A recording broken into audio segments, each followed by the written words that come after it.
경산 지역의 거점 교회로서 귀하게 사역하시는 우리 대산교회에서 이렇게 말씀 나눌 수 있게 돼서 참 기쁘게 생각을 합니다. 또 역사와 전통이 있는 교회여서 그런지 예배 분위기나 또 우리 성도님들의 모습들이 참 편안한 또 뿌리가 든든한 교회라는 것들을 많이 느끼게 됩니다. 특별히 기도하실 때 이렇게 아멘 아멘 하면서 이렇게 함께 하나님께 나아가시는 모습 보니까 야 정말 참 영적인 분위기 또 뿌리가 참 좋은 교회다라는 생각들을 하게 되었습니다. 오늘 짧은 시간이지만 또 우리 교사 헌신 예배를 통해서 우리 느헤미야 말씀을 통해서 우리가 살펴보고 또 아마 오늘 담임 목사님께서 이렇게 스케줄들을 잡으실 때 이렇게 교사 대학을 앞두고 또 헌신할 수 있는 이런 시간들을 만드신 것 같습니다. 그래서 제가 여러분들과 말씀의 은혜가 잘 또 이렇게 풀어져야 또 6주간의 또 교사 대학이 또 잘 진행될 것 같은데요. 짧은 시간이지만 느헤미야 말씀을 통하여서 우리가 하나님 아버지 앞에 나아가는 시간 되었으면 좋겠습니다. 제가 한번 기도하고 우리 말씀 펼치겠습니다. 삼위 하나님, 주의 말씀을 펼칩니다. 우리의 이성과 마음을 조명하여 주셔서 주의 뜻들이 밝히 깨달아질 수 있도록 역사하여 주시옵소서. 감사드리며 예수님 이름으로 기도합니다. 우리 대산교회는 지금 참 중요한 사역의 시작점에 서 있습니다. 작게는 이제 한 6주간에 진행되어지는 교사대학이라는 사역 앞에 서 있고요. 좀 더 크게는 교회 전체적인 맥락으로 볼 때는 이제 코로나 이후에 무너져 있었던 여러 사역들을 또 다시 한번 일으키고자 하는 중요한 사역과 또 2024년도 사역 앞에 서 있는 것 같습니다. 그래서 지금 어떻게 이제 대산교회가 계획을 잡고 또 도를 이렇게 두느냐에 따라서 대산교회의 5년 또 10년이 이렇게 달라질 수 있는 중요한 그 사역의 변곡점에 서 있다 볼 수 있습니다. 오늘 본문의 느헤미야 역시도 중요한 사역의 시작점과 변곡점에 서 있는 것 같습니다.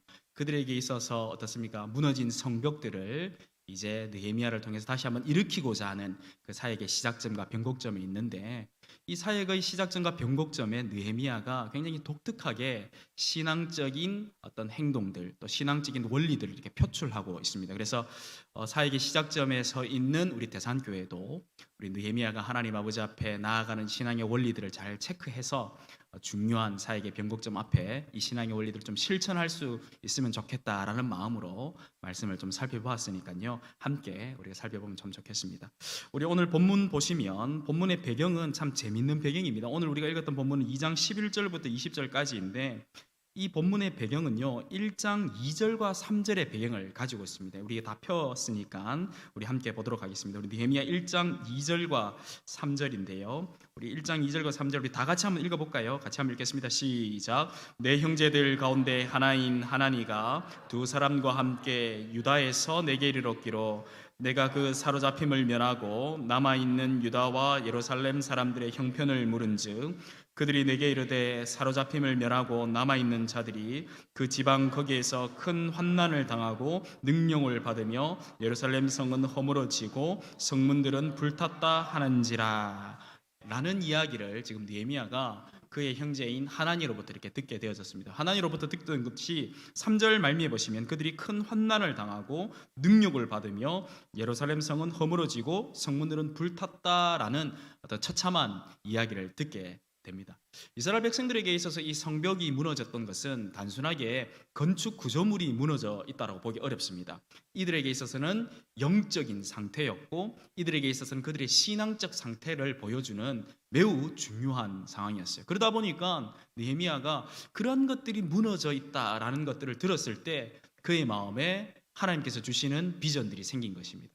그의 마음 가운데 불일 듯 이 무너져 있는 우리의 신앙, 이 무너져 있는 우리의 사역적인 모습들을 회복해야 되겠다라는 비전들을 가지고 우여곡절 끝에 이제 2장 11절에 본격적인 예루살렘의 당도에서 그의 회복 사역들이 시작되는 것입니다. 잘 아시다시피 그 중간은 어떻습니까? 우리 2장 한번 보시죠. 눈으로 한번 보시면 아닥사스다와 함께 청도 올리는 이런 과정들이 생기지 않습니까?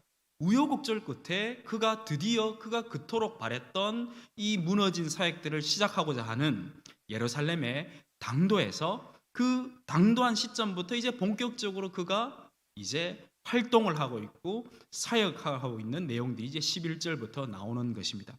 이해되시죠? 그죠? 그러면 11절부터 우리가 살펴보면서 느헤미야가 이 무너져 있는 이 모습들, 신앙들, 이 사역들을 회복하기 위해서 어떻게 하고 있는가? 독특한 신앙의 원리가 나오는데 그 원리들을 우리가 차분하게 살펴보면서 우리 대산교회 역시 이 사역 앞에 이 느헤미야가 하나님 아버지 앞에 실천하고 있는 신앙적 원리들을 붙잡고 사역해 나가시길 바라는 마음으로 말씀을 살펴보도록 하겠습니다. 첫 번째로 느헤미야가 무너진 사역들을 회복하는 첫 번째 원리는 뭐냐면은 철저하게 하나님께 기도로 나아가고 있다는 거예요. 오늘 본문 우리 2장 11절과 12절 초반절인데요. 제가 한번 읽어보겠습니다. 내가 예루살렘에 이르러 머무른 지 사흘 만에 내 하나님께서 예루살렘을 위해 무엇을 할 것인지 내 마음에 주신 것을이라고 되어 있습니다. 느헤미야가 그가 그토록 바랬던 예루살렘의 당도에서 가장 먼저 하고 있는 것은 3일 동안 아무것도 하지 않고 하나님께 기도하고 있음을 볼 수 있습니다. 11절 보시면 내가 예루살렘에 이르러 머무른 지 사흘 만에 사흘 동안 아무것도 하지 않고 하나님께 기도했음을 볼 수 있는데 그게 12절이잖아요.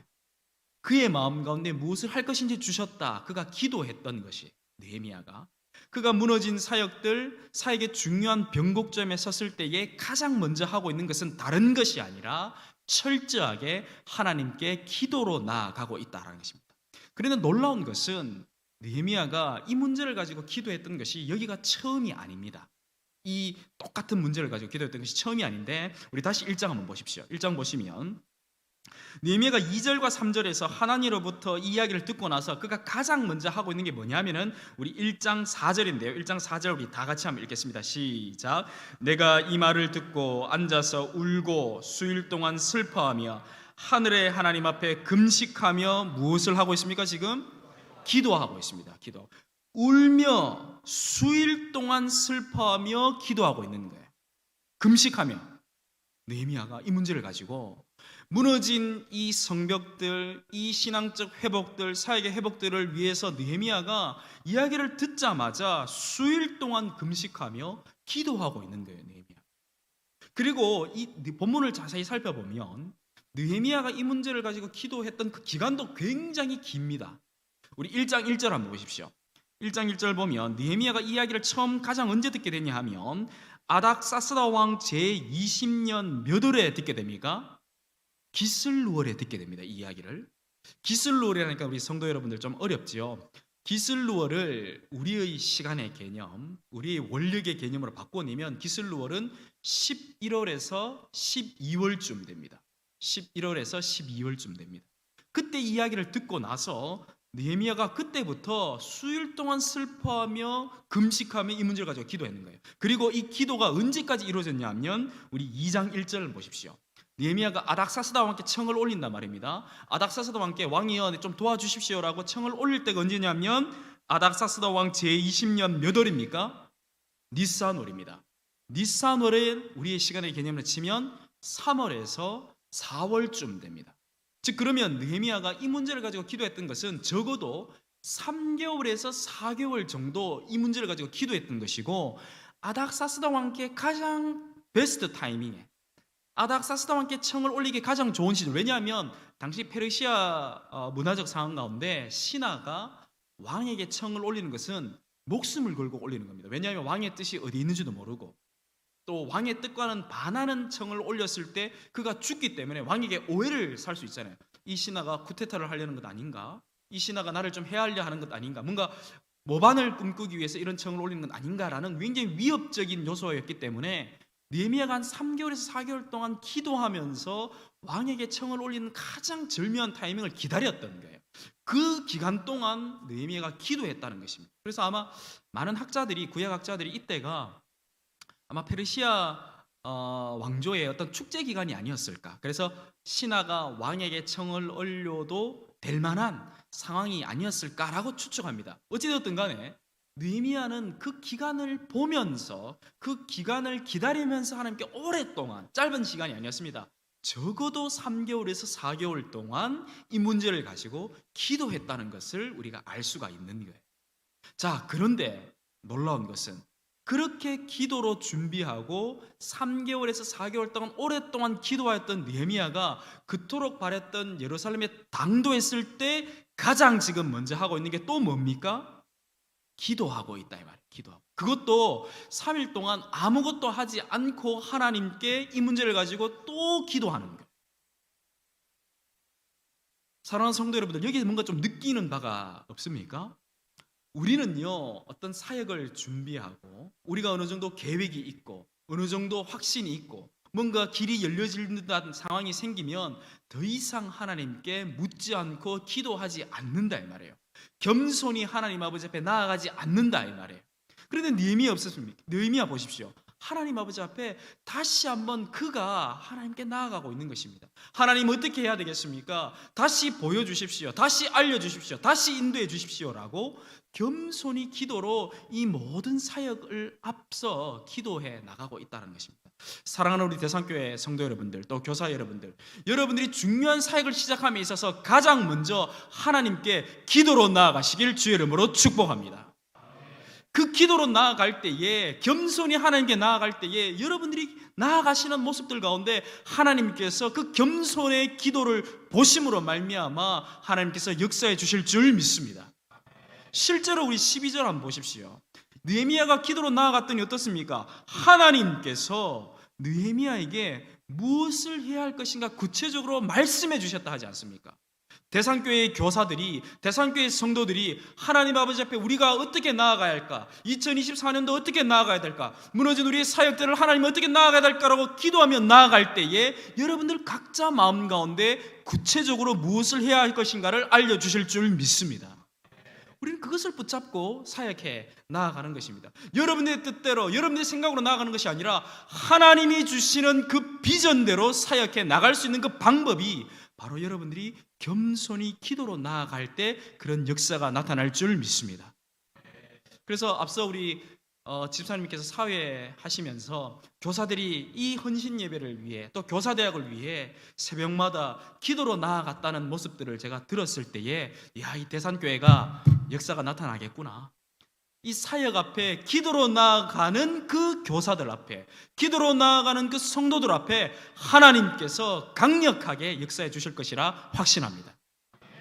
우리의 신앙의 선배들을 한번 떠올려 보십시오.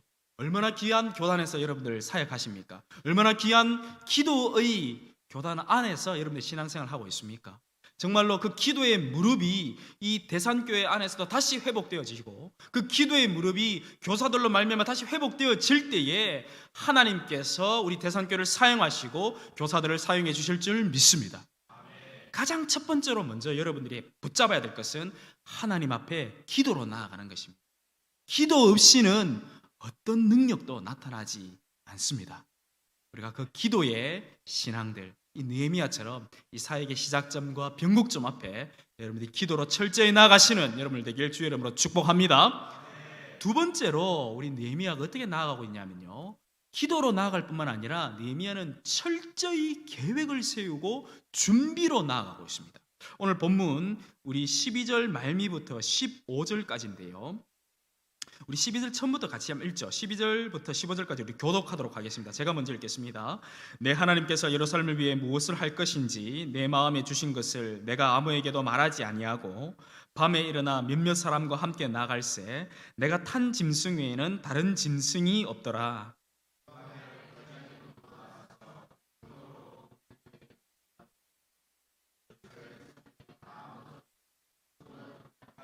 앞으로 나아가 샘문과 왕의 못에 이르러서는 탄 짐승이 지나갈 곳이 없는지라. 15절 다 같이요. 그 밤에 시내를 따라 올라가서 성벽을 살펴본 후에 돌아서 골짜기 문으로 들어와 돌아왔으나입니다. 느헤미야가 보십시오. 12절 좀 보시면 하나님께서 느헤미야의 기도에 말씀하시면서 무엇을 해야 될 것인가 구체적으로 알려주셨어요. 그런데 느헤미야는 그것을 은혜로만 누렸던 것이 아니라 그 밤에 그의 가장 가까운 동역자들과 일어났습니다. 짐승을 타고 밤에 일어나 몇몇 사람과 함께 나아갈새라고 하면서 이제 짐승을 타고 그의 가장 가까운 동역자들과 함께 일어났는데요, 그 과정이 굉장히 놀랍습니다.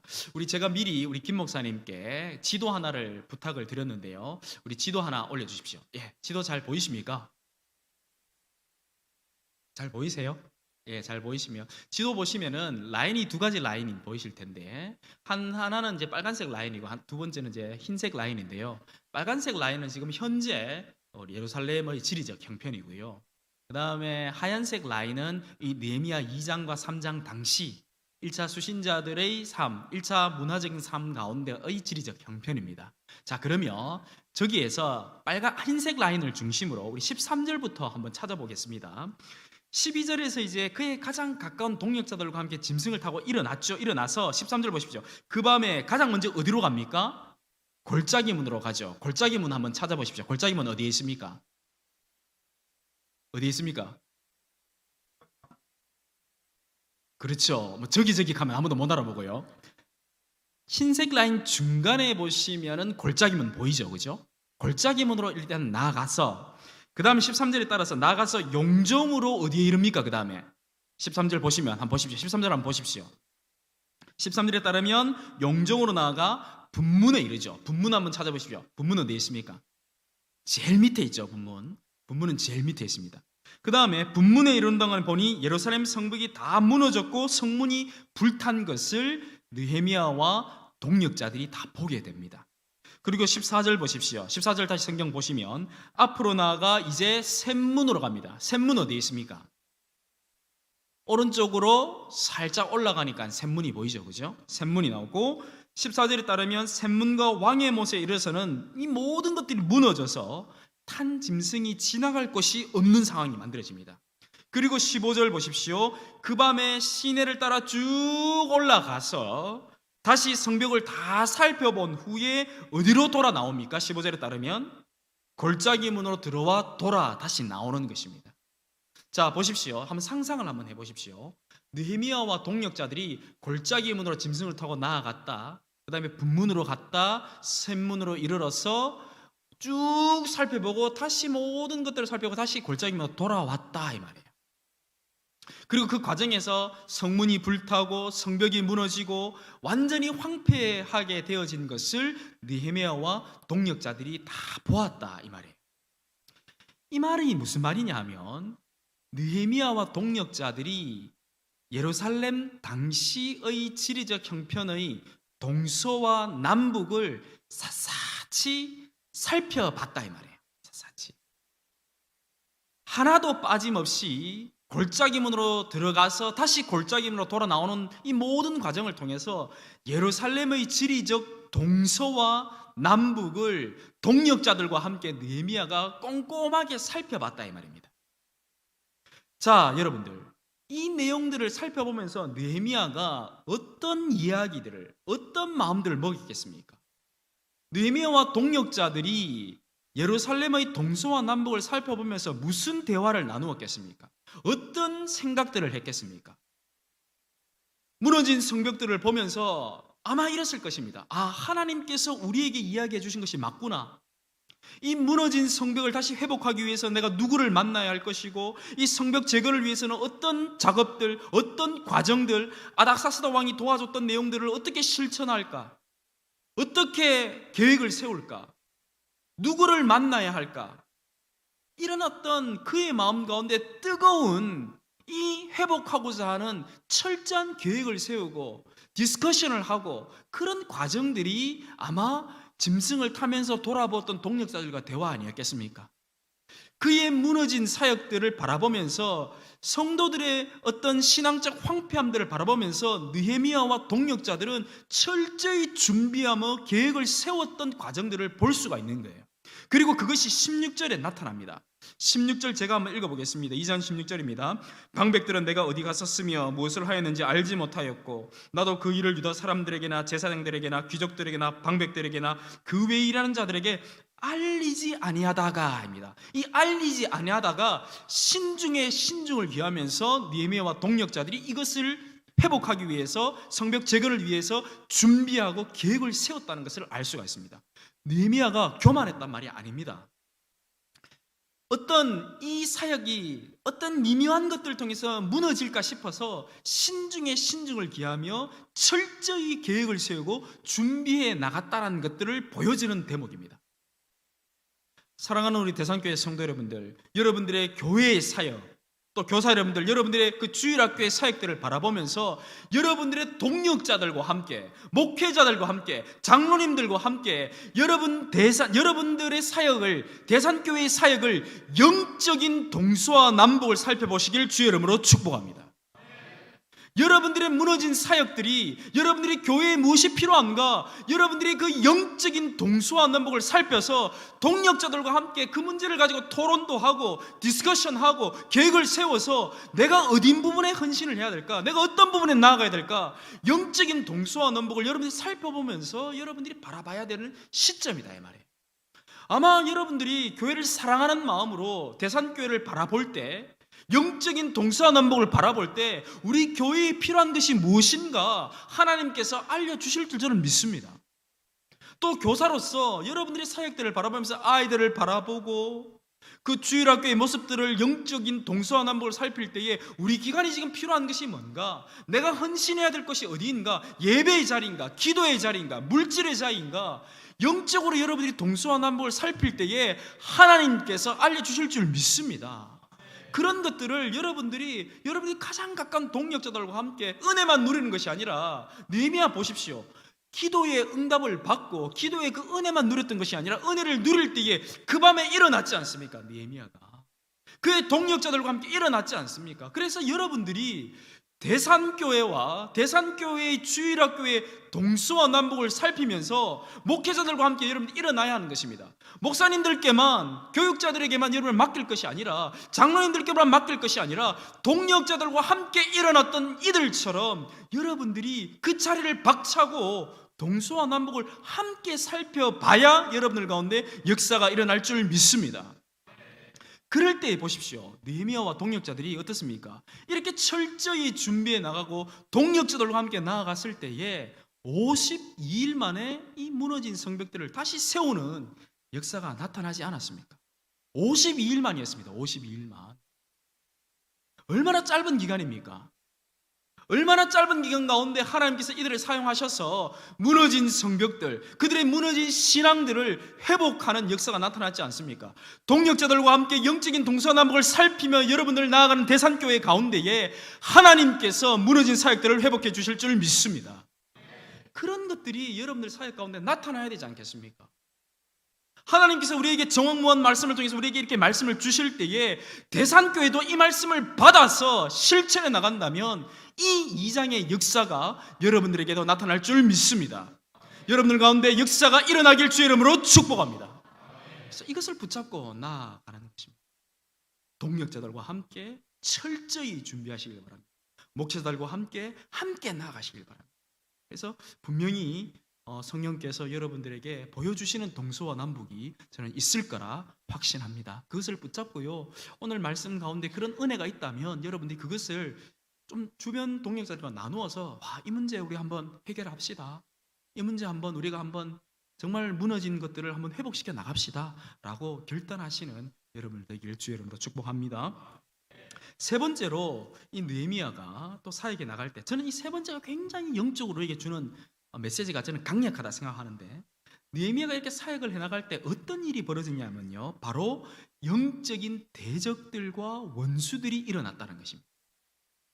느헤미야가 철저히 기도로 나아가고 느헤미야가 동역자들과 함께 철저히 준비하며 나아가는 그 과정 가운데 영적인 대적들과 원수들이 일어났다는 것입니다. 우리 2장 19절인데요 2장 19절 우리 다 같이 한번 읽어보겠습니다. 시작. 호론 사람 산발락과 종이었던 암몬 사람 도비아와 아라비아 사람 게셈이 이 말을 듣고 우리를 업신여기고 우리를 비웃어 이르되 너희가 하는 일이 무엇이냐, 너희가 왕을 배반하고자 하느냐 하기로입니다. 산발락과 도비아와 같은 영적인 대적들이 일어난 것입니다. 영적인 대적들. 느헤미야가 지금 어떤 일을 하냐 하면요, 우리 17절 또 18절 한번 보시면 17절에 보면 17절 하반절입니다. 예루살렘이 황폐하고 성문이 불탔으니 예루살렘 성을 건축하자 이렇게 이야기하죠. 그리고 어떻습니까? 17절 하반절 보십시오. 다시는 우리가 이런 수치를 당하지 말자. 앞서도 제가 말씀드렸지 않습니까? 단순하게 이 성벽은 건축물이 아니었어요. 구조물이 아니었어요. 이들의 영적인 상태였고 신앙이었습니다. 그러다 보니까 어떻습니까? 우리가 이 수치를 당하지 말자, 회복하자라고 이야기하는 거죠. 거기에 대해서 우리 백성들 어떻습니까? 18절 보시면 그들의 말이 일어나 건축하자라고 이야기합니다. 심지어는 모두 힘을 내어서 이 선한 일을 하려 합니다. 백성들이 이렇게 일어나는 것입니다. 그런데 19절 보십시오.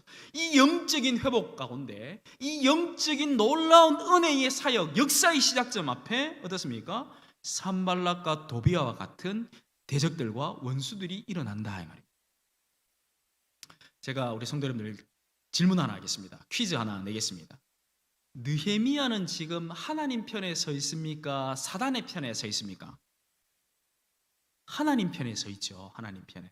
오늘 본문을 꼼꼼히 보신 분들은 체크하셨을 텐데 느헤미야는요 하나님의 선한 손의 도움을 받고 있는 자입니다. 즉 하나님의 사역자라는 거죠. 하나님의 사역자. 자, 그런데 하나님의 그 사역 앞에 왜 이런 영적인 대적들, 산발락과 도비아 같은 이들이 일어납니까? 하나님 편에 서 있다면, 하나님이 함께하는 사역이라면, 하나님의 선한 손이 함께하는 사역이라면 늘 어려움이 없어야 되고 고난이 없어야 되고 아스팔트처럼 쭉쭉 나가야 되는데 왜 이런 시련과 고난, 영적인 어려움이 찾아옵니까? 왜 이렇습니까?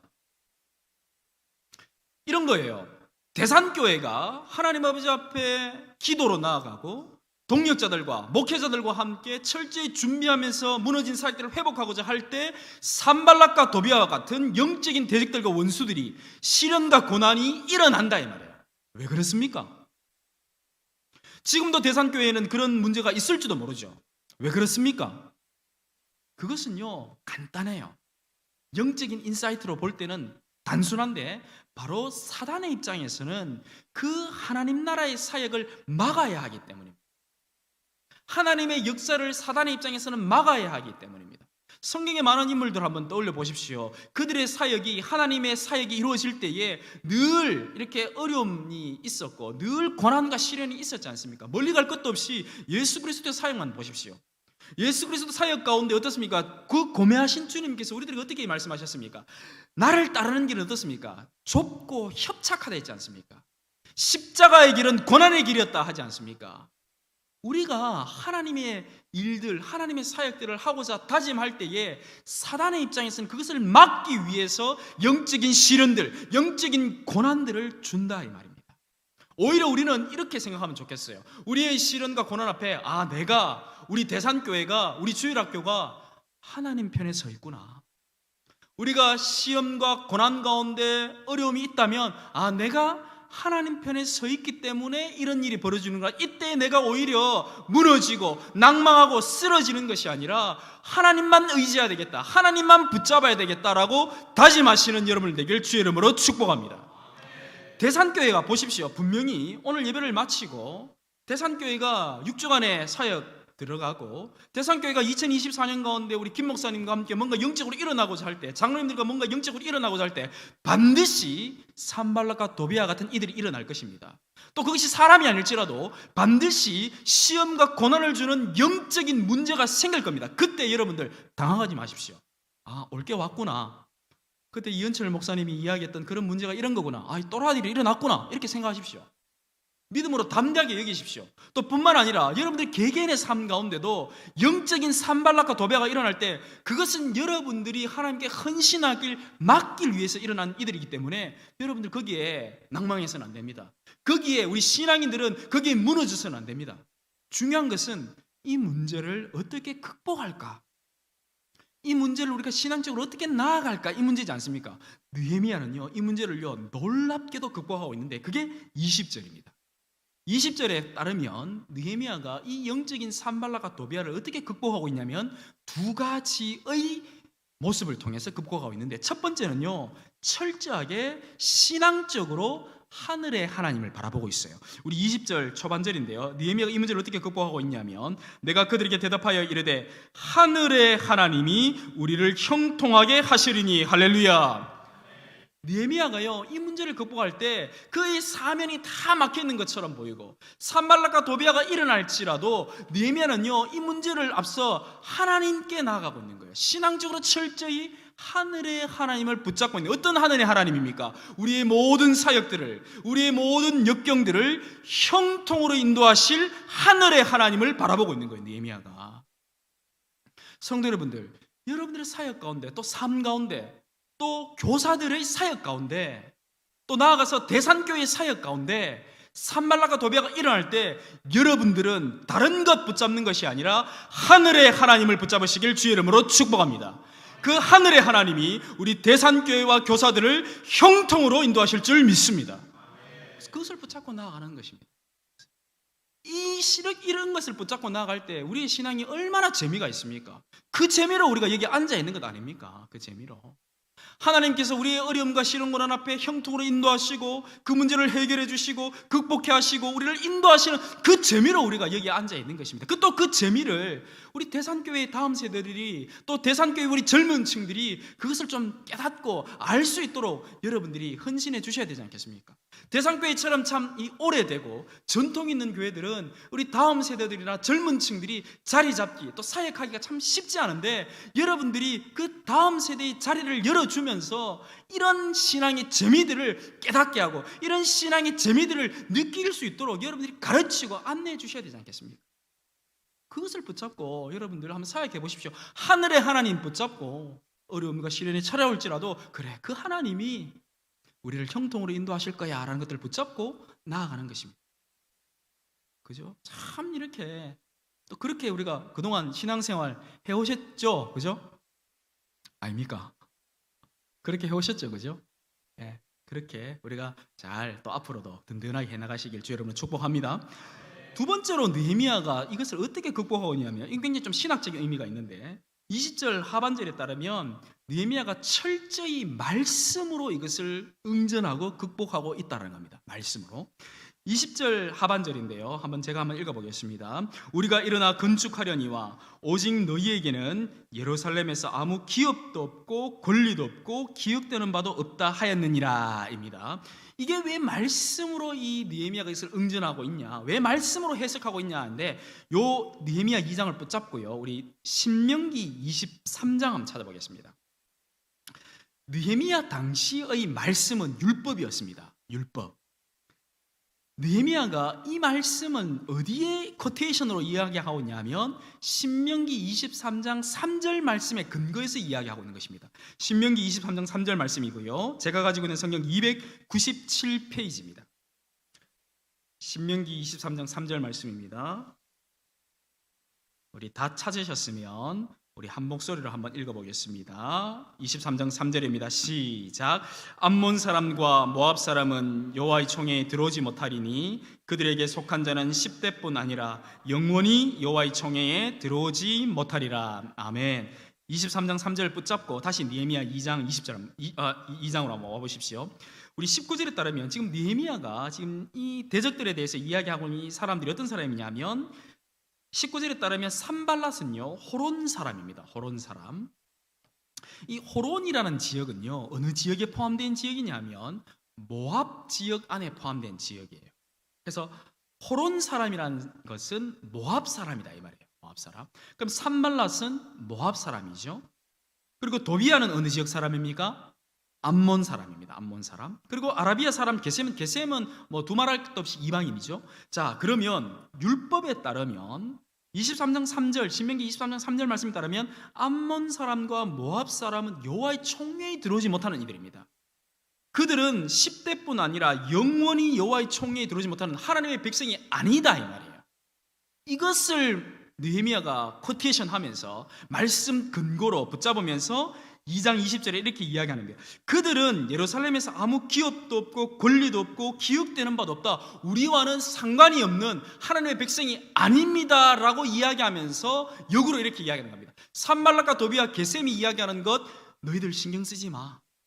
그들은 말씀에 따르면 우리와는 상관없는 사람이니까 그들의 말에 우리가 휘둘릴 필요 없어 라고 이야기하면서 백성들을 다독거리고 백성들을 제대로 방향으로 인도해 나가는 것입니다.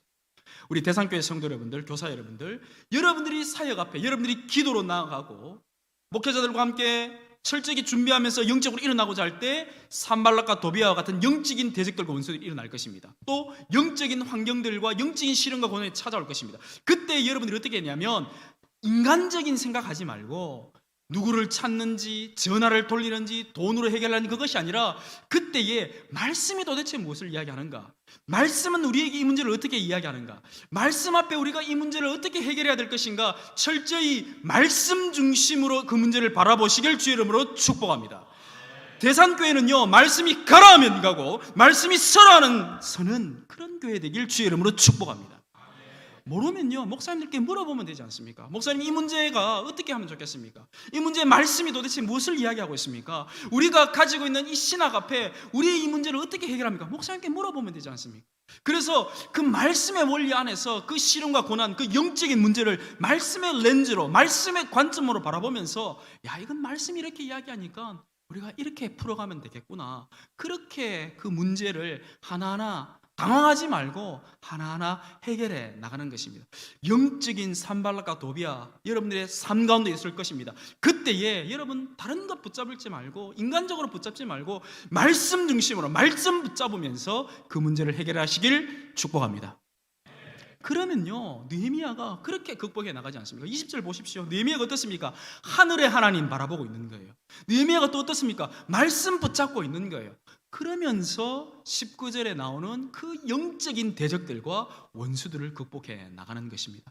대산교회 제가 보니까요, 여러분들 신앙도 뜨겁고 정말로 말씀으로 여러분들이 이 말씀들을 이렇게 흡수하는 모습들을 보니까 정말로 대산교회는 힘이 있습니다. 영향이 있습니다. 여러분들이 앞으로 사역해 나갈 때에 반드시 영적인 시련과 고난이 찾아올 때에 하늘의 하나님 바라보시고 말씀 붙잡음으로 말미암아 형통의 복이 충만하시길, 우리 대산교회 가운데 충만하시길 주의 이름으로 축복합니다. 말씀을 정리합니다. 오늘 말씀 가운데 느헤미야는요, 사역의 중요한 변곡점에 서 있습니다. 무너진 신앙, 무너진 사역들 앞에 서 있습니다. 그때 느헤미야는요, 철저히 기도로 나아갔습니다. 두 번째, 느헤미야는 동력자들과 함께 철저히 준비하며 나아갔습니다. 그리고 그 과정에서 영적인 시련이 찾아왔을 때에 하늘의 하나님을 붙잡고 말씀을 붙잡고 극복해 나갔습니다. 이것을 꼭 붙잡고요, 여러분들 든든히 사역해 나가시고, 이런 사역 가운데 2024년 우리 대산교회 가운데 하나님께서 놀랍게 역사해 주실 줄 믿습니다. 그리고 교사 헌신 예배입니다. 교사들 정말로 여러분들이 중요합니다. 여러분들이 어떻게 나아가느냐에 따라 대산교회의 10년과 대산교회의 50년, 100년이 여러분들에게 결정됩니다. 그래서 오늘 이 느헤미야의 말씀 꼭 붙잡고 여러분들 귀하게 사역해 나가시는 교사들 되길 주의 이름으로 축복합니다.